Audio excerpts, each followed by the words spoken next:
He's already China's most powerful president in decades.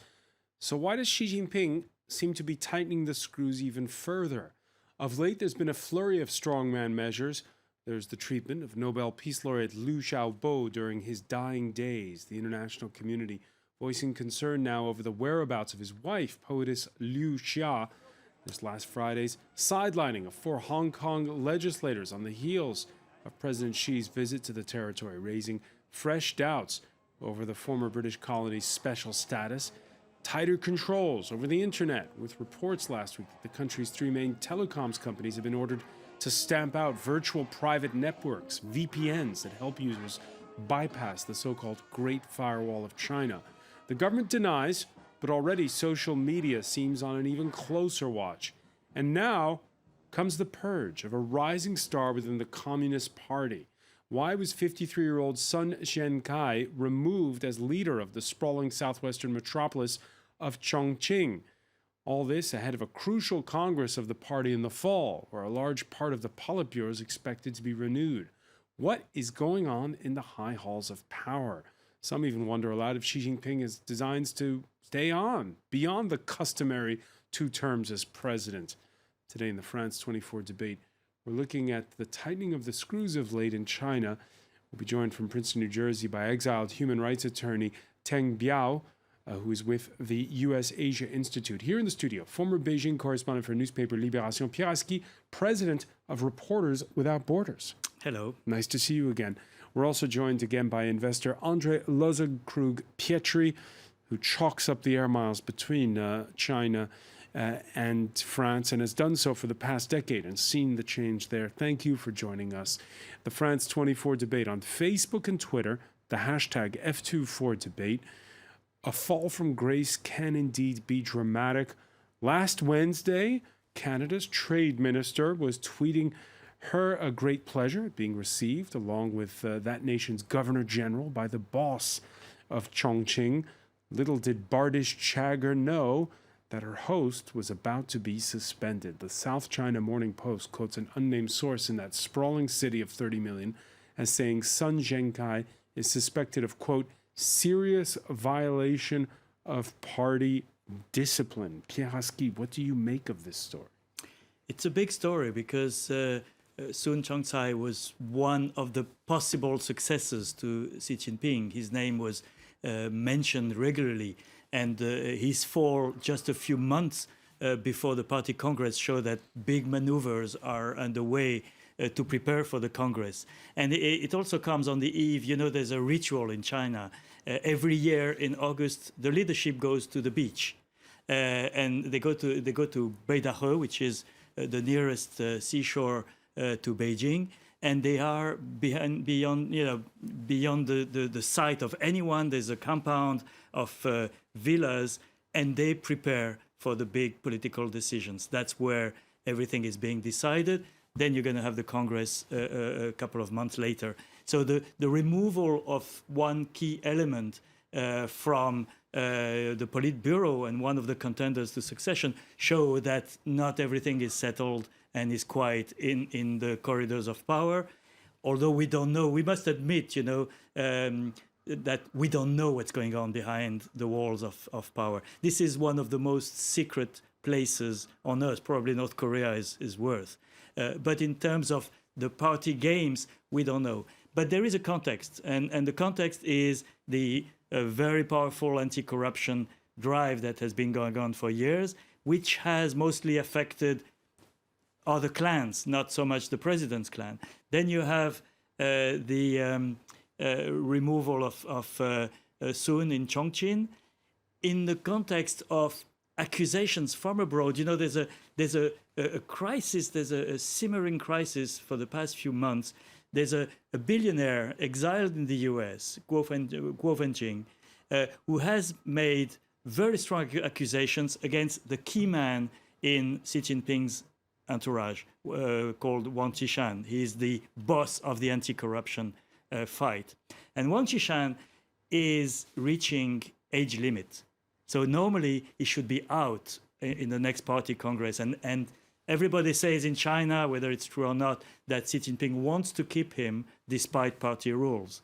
So you have this very strong maneuvering in the background in preparation for this Congress.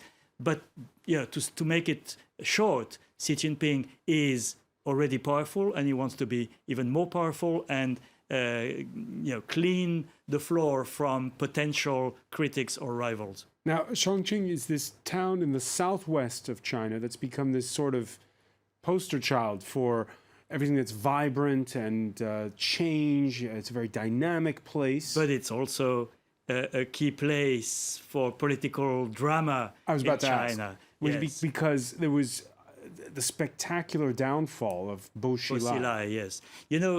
Chongqing, first of all, is a huge city.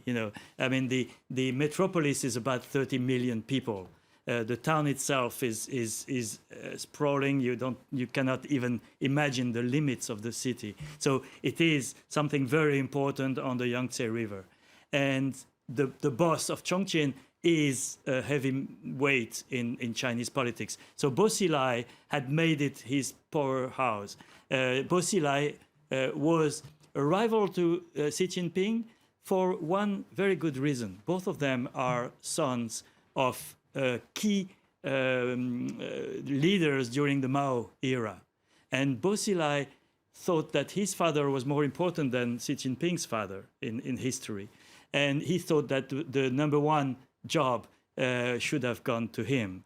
And suddenly, a few months before the change of power, Bo Xilai fell.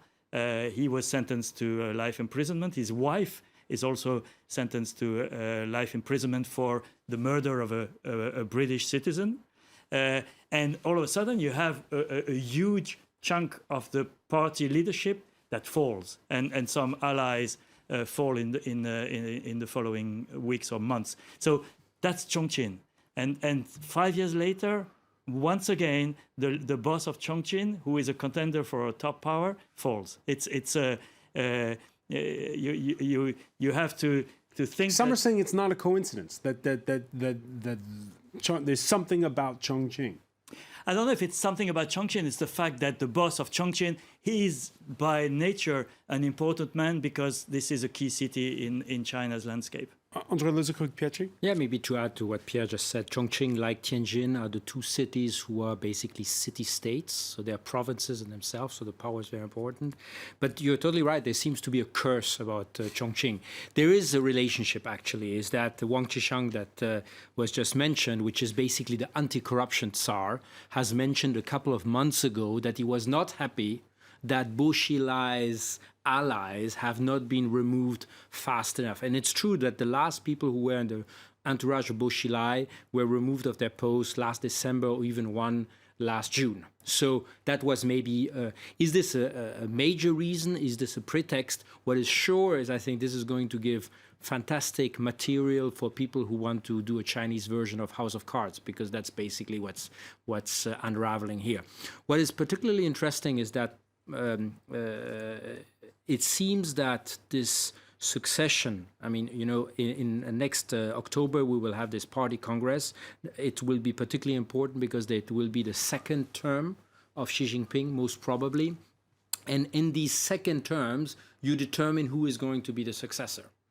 A lot of observers seem to say in the last couple of months, Xi has accumulated so much power than nobody else except Deng Xiaoping or Mao before, and that no more factions are existing. I mean, the consensus-based leadership, which was Hu Jintao's kind of characteristic, is not anymore. There's a clear line of command. It may actually not be as clear as that, and what has been said is the most accurate is nobody really knows what's unraveling, but there's definitely still unclarity. To show what is at stake, the succession has been designed by Deng Xiaoping. Deng Xiaoping in 1989, when there was the Tiananmen Square massacre and repression, Deng Xiaoping was a retired leader, but he had authority on major decisions. And so he fired the party leader of that time, Zhao Ziyang, and he decided on the two next leaders. He chose Jiang Zemin to to be the boss for the next 2 terms. And he already decided in '89 that Hu Jintao would succeed, would be the next generation leader after Jiang Zemin. And that has worked pretty well. There were some tensions, but it worked pretty well, and that line of succession was guaranteed. Then came Xi Jinping, and it also was quite a smooth handover of power. And now we are in a situation where nobody knows, because normally in 3 months' time at the party congress, they should announce, or it should be clear at least, who the successor should be 5 years later. To give him time to prepare, he will have, a smooth transition, learning the ropes of power, making his own network, and so on. And that is not clear at all, particularly after the downfall of the Chongqing boss. Could Xi Jinping hang on and be a 3-term president? This would be, first of all, unprecedented, since those rules of succession have been established by Deng Xiaoping. And secondly, it would be imposed on the party by Xi Jinping's clan, and it would not be, or it would be requested by the people because Xi Jinping is indeed popular and has made his grip on authority. But certainly it would be a very spectacular change in Chinese politics. A spectacular change, André Lozakrug-Pietri, because you have to think that it's an authoritarian state. We're going to talk about it more in detail in a moment. But nonetheless, there are these rules for smooth transition, and this would really change the nature of China and the way it's ruled, wouldn't it? Well, look, I would say the politics that is always going on in the months before party congress is also a way for the party to show, yes, it's a one-party state, but inside this party, there's always this kind of some people call it comedy, some people call it true politics, jockeying for the top power. And there is internal democracy. You can have your own opinion about that or not. And maybe what is happening is also to show maybe to a lot of either opponents or supporters of Xi Jinping that nothing is done and that everybody needs to deserve its post. And I cannot help making the relationship that we just got pretty good news on the economic front. A lot of people were predicting since years a very hard landing. And here suddenly you have this 6.9% growth. 6.9%. Do you believe the numbers? Because there's always people who question the numbers. Yes, but people were questioning the numbers when they were at 10% because people think that it was actually way higher, and probably it went also way lower than the famous 6.5% of this year. But what is true is that economic momentum is continuing. What is also true is that it's getting more and more difficult for foreign companies, but that's maybe another story. But here the fact that I would say on an economic track record, China seems to be on track, that they are cutting really very strongly on over leverage. I mean, you saw these famous CEOs doing acquisitions all over the world that are suddenly being either barred from doing that or even imprisoned. For one of them, a famous insurance company boss who was a star 3 months ago, who is now under house arrest. I mean, these things are showing that the leadership seems to be delivering. Maybe this is also giving the leadership some kind of additional political leeway to put its own people in place. Yeah, but there's still plenty of questions also on the economy when it comes to things like the way that the banks work, the housing bubbles. Well, there was an article in a famous Chinese journal who is very close to the leadership, which is Global Times, that was talking about gray rhinos. Gray rhinos, unlike black swans, are actually things which are totally obvious risks. Gray rhinos. Gray rhinos, yes. That people actually are not noticing because they become part of and the over-leveraging has been a story in China since 10 or 15 years. Now this seems to be the major risk. And some real action is happening. There are a lot of stories of animals in the metaphoric sense, because you're talking of rhinos, but in the anti-corruption struggle, people talk of tigers and flies. The tigers are the big, powerful leaders, and the flies are the small cadders. Yeah. So we are in a zoo. And later we're going to talk about bears as well, by the way. Last Thursday's death of Nobel Peace Laureate Liu Xiaobo raised many questions about what's going on in China, how the 61-year-old human rights activist was treated in prison, He was released from hospital only days before he succumbed to liver cancer. Why the veteran of the Tiananmen Square protests couldn't be treated abroad. Whether the scattering of his ashes at sea was to prevent his gravesite from becoming a shrine for dissidents. And what fate for his wife, the poetess Liu Xia, who was filmed at his funeral, but whose status is unclear after years of house arrest. Pieraski, your thoughts on the passing of Liu Xiaobo and the way Chinese authorities handled his final days? It's really a sign of how this regime doesn't care about appearances, because they just released him 3 weeks before he died. They announced they were releasing him, but actually he was under very close surveillance in a hospital just to die, because you don't discover a cancer 3 weeks before someone dies. And they haven't answered the question, when did they diagnose this cancer? So the way they handled all this, and the humiliating way the funerals were organized. They claimed that his friends were there, but they were all police and party officials present at the funerals surrounding Liu Xia, who has not been able to say one word freely during that whole period, and has been under house arrest herself since 2010, since he was awarded the Nobel Peace Prize, although nothing has been, she hasn't been charged of anything and hasn't been judged. It's just because she's the wife of Liu Xiaobo. So all this really shows that this regime is quite ruthless when it comes to dealing with opponents. And someone like Liu Xiaobo is a non-violent intellectual. He hasn't raised an army of terrorists against the Chinese government. He's made a manifesto that was asking for democracy and the rule of law in China. And that is really sending very, very bitter signals to the Chinese society and to the world. All right, and he's handling a message. We're going to pick up on that point, what you just said, when we come back. Stay with us. You're watching the France 24 debate.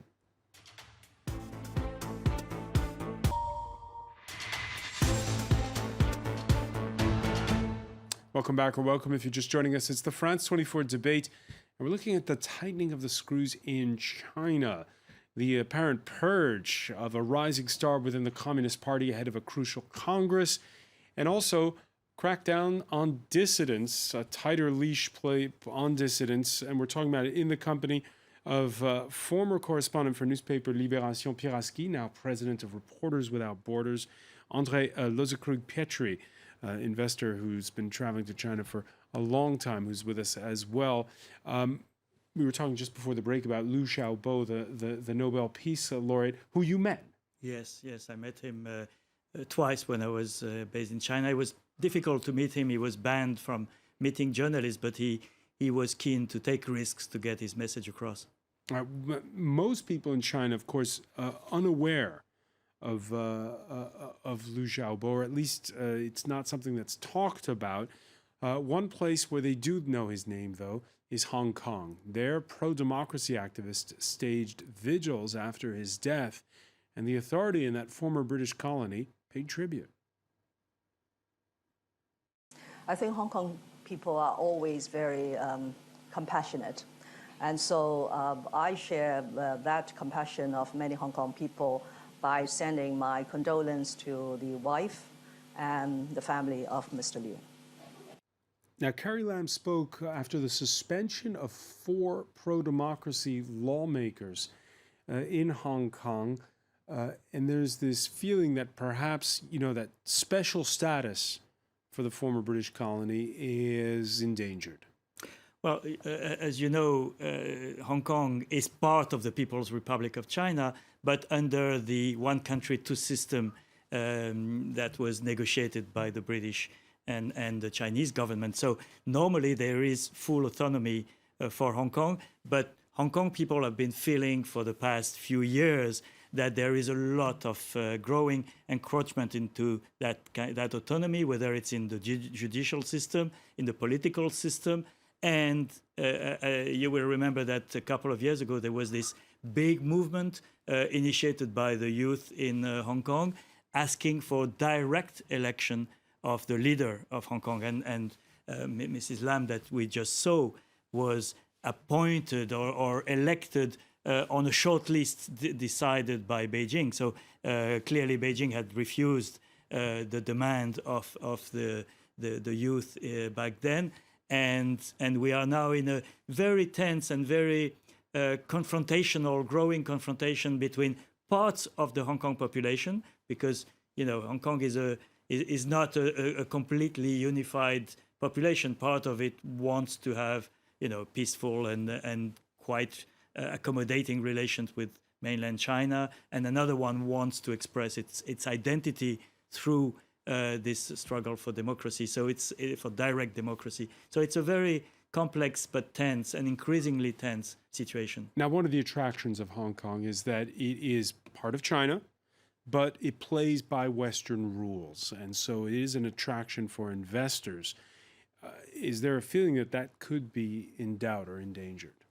Well, what I saw undoubtedly since a couple of years, that Hong Kong in the rise of China, especially since the end of the 90s, early 2000, when this extraordinary economic boom, Hong Kong became extremely attractive because it was a way of putting your head office if you didn't want to do it in a mainland. Since a couple of years, I'm seeing indeed a couple of companies, investors who are a little bit worried about how Hong Kong gets influenced even from an economic point of view of what is decided by China. And the reason is very simple. 20 years ago, Hong Kong was a powerhouse, was not dependent on the mainland for its success. Today, Hong Kong is mainly a hub to invest in China. And so if the Chinese economic boom does not need Hong Kong anymore, and so you can see the power play, which is a characteristic of the Chinese system, is actually working towards the mainland and even more. So you have this split that Pierre mentioned between actually also a very split society from a social point of view. You have a very, very tiny, ultra-wealthy society, mainly real estate tycoons, etc., who obviously want an accommodating policy.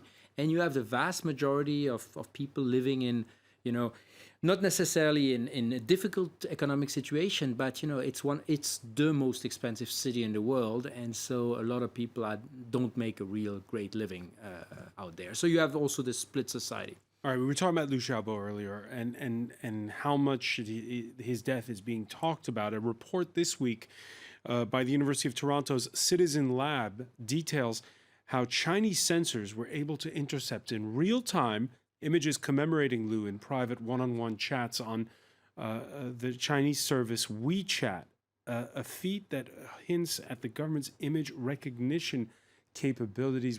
And it's not just, by the way, Liu Xiaobo that's a no-no on social media.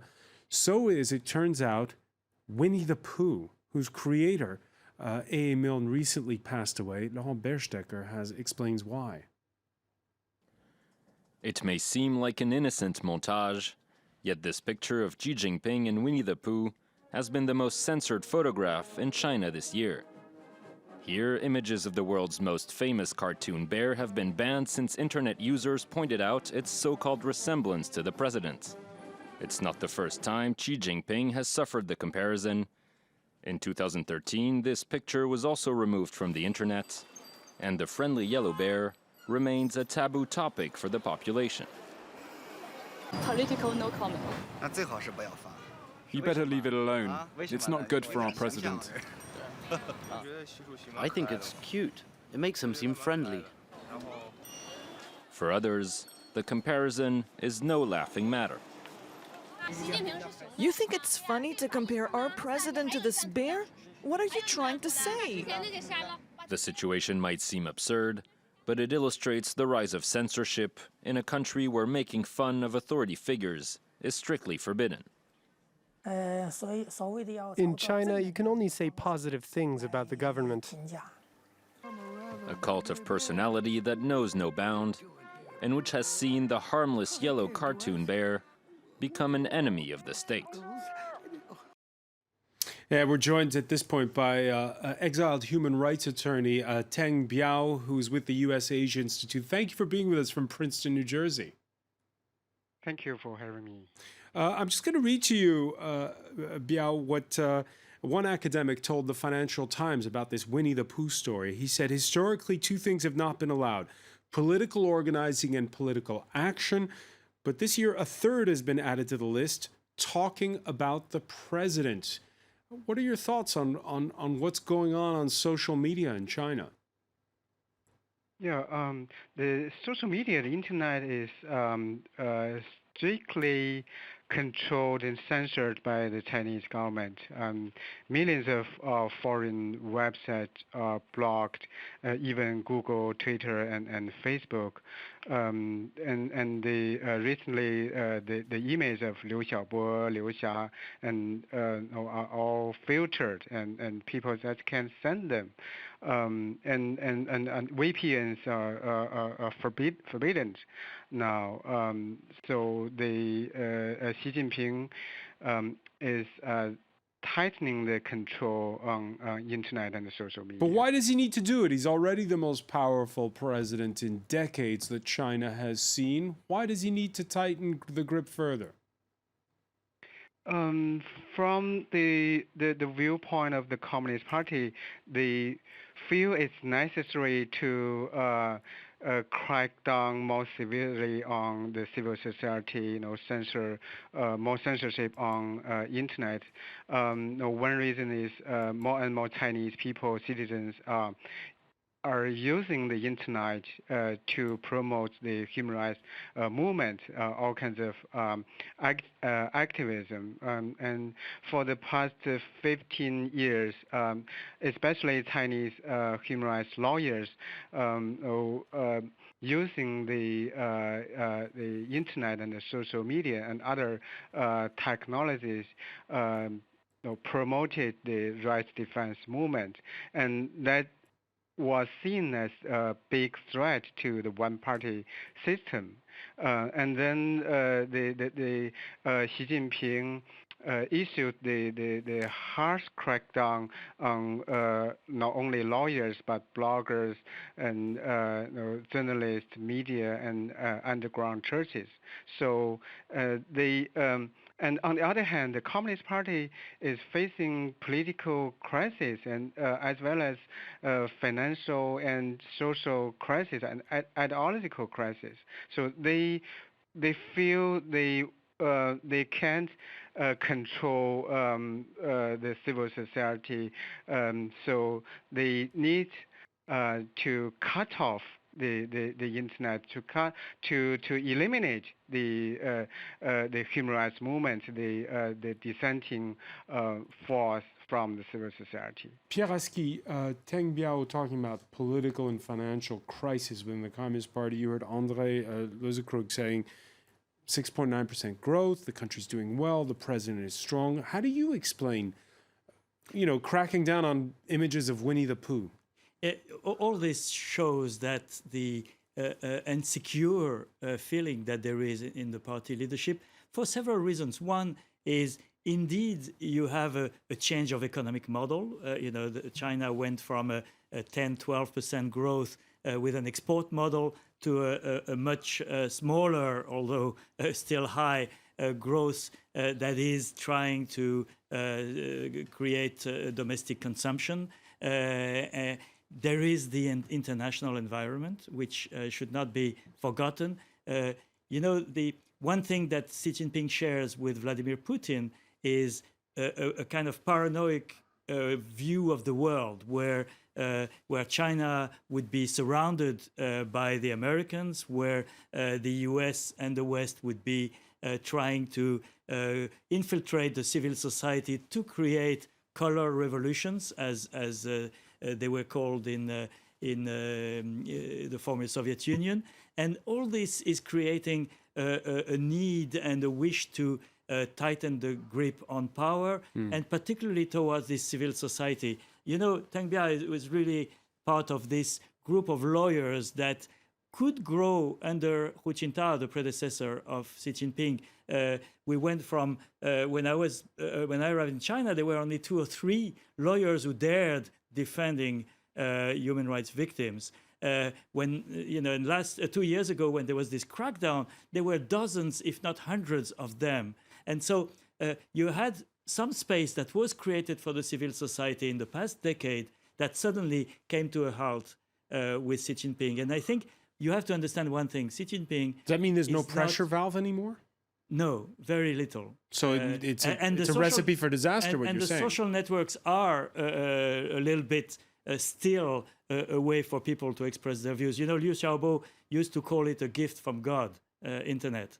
Now it seems that Xi Jinping wants to close that gift. But you have to remember one thing: Xi Jinping is no Gorbachev. Gorbachev is a dirty word in China, and he is the son of a party leader, and his mission at the head of the party is to keep the party in power.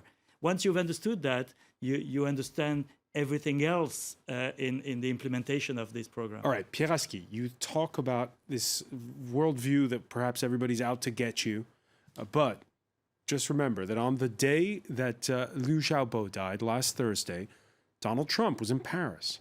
At the joint press conference he gave with Emmanuel Macron, a Chinese journalist asked the U.S. president what he thought of Xi Jinping. I have great respect for him. We've gotten to know each other very well. A great leader. He's a very talented man. I think he's a very good man. He loves China, I can tell you. He loves China. He wants to do what's right for China. What do you think of that? It's a disgraceful statement on that day, but it's no surprise. You know, Donald Trump is probably never heard about Liu Xiaobo, doesn't know a clue about the domestic society and the situation within China, and you know, he's discovered China over dinner. Emmanuel Macron was also asked what he thought of Xi Jinping, and he didn't mention Liu Xiaobo either. He put out a tweet just afterwards. Well, not in the press conference. But not at the press conference, you're right. But I think this is just, you know, the symbol of the balance of power at the moment between a powerful China and a rising China, still rising, in a world that is more and more chaotic, in which there is no real center, and China is the big winner of the 6 months of Donald Trump. You know, the first move that Donald Trump did was to kill the Trans-Pacific Free Trade Treaty, which was designed by the previous administration to contain China. And that's the first thing that Donald Trump did because he hates free trade treaties, but it was a gift to China. So this is really the background to everything we're talking about. Teng Biao, what do you make of the way Donald Trump has handled Xi Jinping? He said Xi Jinping wants to do what's right for China. So Donald Trump, this kind of word is totally unacceptable. And generally, Donald Trump doesn't care about human rights, the freedom, especially freedom and democracy for China. He put some other things much higher position than human rights. And Xi Jinping, he also called Xi Jinping a respectful leader. I responded to his tweet that I told him Xi Jinping is not a respectful leader, but a brutal dictator, a corrupt official. And he issued the worst crackdown on human rights and since 1989, the Tiananmen massacre. And I really worried about Trump's policy toward China, and that will bring disaster not only to China but also to the rest of the world.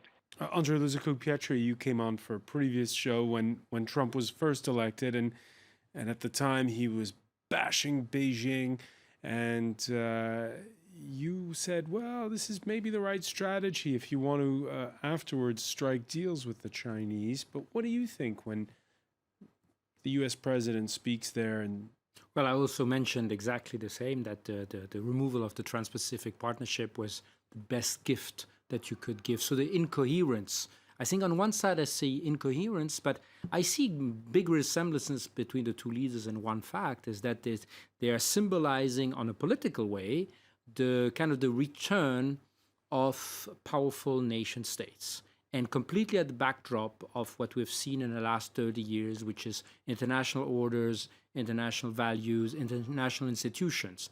And when I see that, I mean, I can only reflect on my experience I had in China, which is in the business. I'm an investor, so I'm not going to make any political statements, but even in business, when you're not true to your values and your principles, you are always at a disadvantage towards somebody who is tramping on that. And I think for Europe, I mean, we don't expect a lot from Donald Trump, but from Europe, we expect that we keep some of the values very dear, because if we don't respect them, we're going to have not only political issues, we're going to have economic problems. And it's very interesting to see Germany, which is also a country I know well, which was for 20 years a big benefactor of China because it was basically selling equipment goods that China used to build up its economic miracle, who since a year is becoming extremely worried that actually China is closing down.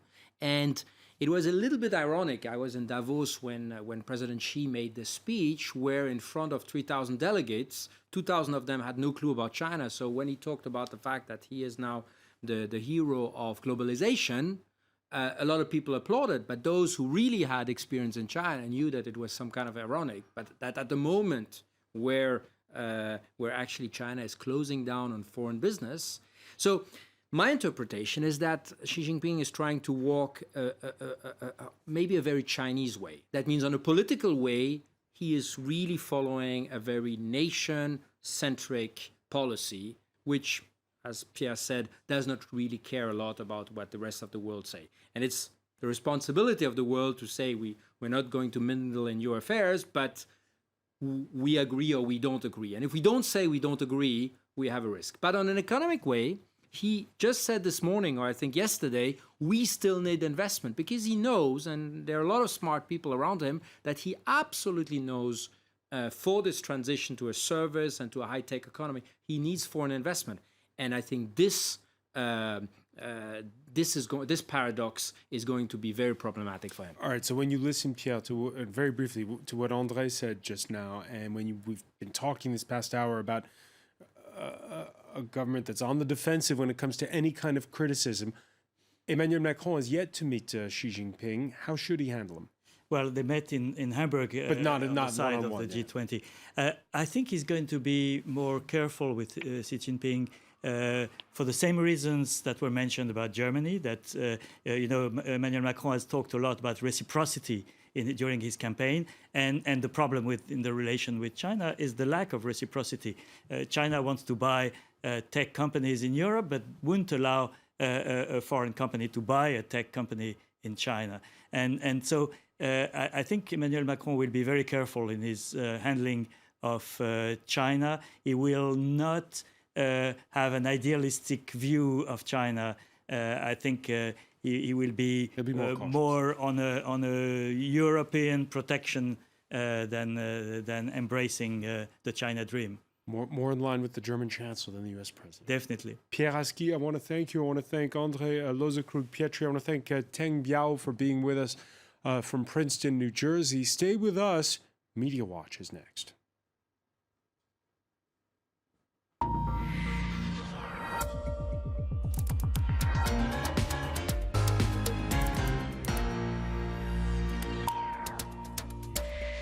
Let me say hello to James Creedon. Hi, Francois. We mentioned Winnie the Pooh earlier. Well, I was going to get to that. We already have, it seems. But in any case, we're seeing... But apparently there's more on that. There was Eeyore as the Japanese Prime Minister. Right. I mean, censorship online, I guess it's not unusual in China. In any case, I found this piece quite interesting. It just shows how quickly things have changed in one year. It's a piece shared by Eddie Du on Twitter.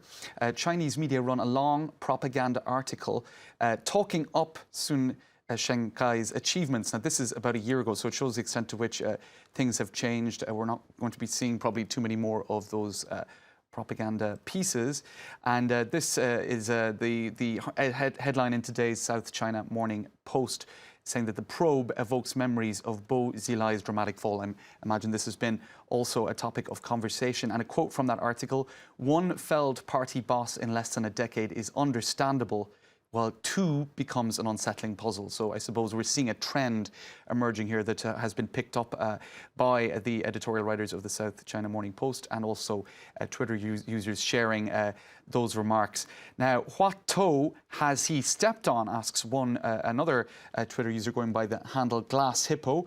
This is how it works in an authoritarian state. Scary. In other words, the rapid change of fortunes for him. This is from Bloomberg Politics on their Twitter account. The downfall deepens the intrigue ahead of China's Party Congress later this year. So many people are trying to understand what's going on behind the scenes, but pretty clearly it is about consolidating the power of Xi Jinping, who has, as this graphic shows, rapidly consolidated that power since the Communist Party's 18th Congress elevated him to General Secretary's post in 2012. He'll preside over the next Congress later this year as its anointed core leader. And you're seeing there him very much at the centre of that power structure. So there you go. That's a look, Francois, at some of the reactions on social media. And Sun, at the age of 53, was the youngest member of the Politburo. It's still a domain for old men. You know, China works with generations, and Xi Jinping was the president for the 5th generation, Mao being the first one. And so every 10 years you have a generation coming to power. And so Sun was supposed to be the 6th, or could have been the 6th generation, which interestingly is the first generation that was born or too young to experience the Cultural Revolution. Xi Jinping was old enough to have experienced the turmoil of the Cultural Revolution. The next generation in power didn't, and that changes a lot in terms of mentality and view of the world. Mentality and view of the world. And just one final point on this, Andre, are young people attuned to the history, the Cultural Revolution, that kind of thing? Is this something they talk about? Well, it is talked in families, obviously, but I kind of agree with the fact that 5 or 10 years ago, there was really a sense of you were able to talk. As soon as you were not precisely criticizing the top leadership, there was a lot of discussion. During the financial crisis, a lot of the leadership was criticized for handling their affairs until 2 years ago when there was a stock market fall. These stories about Cultural Revolution, how harsh it was and how the Chinese generation did not want to come back to this kind of dictatorship was really discussed in small circles. Today, this is obviously what you don't see since a couple of months, and I would say 2-3 years is much more difficult to see that. And you see that in numbers.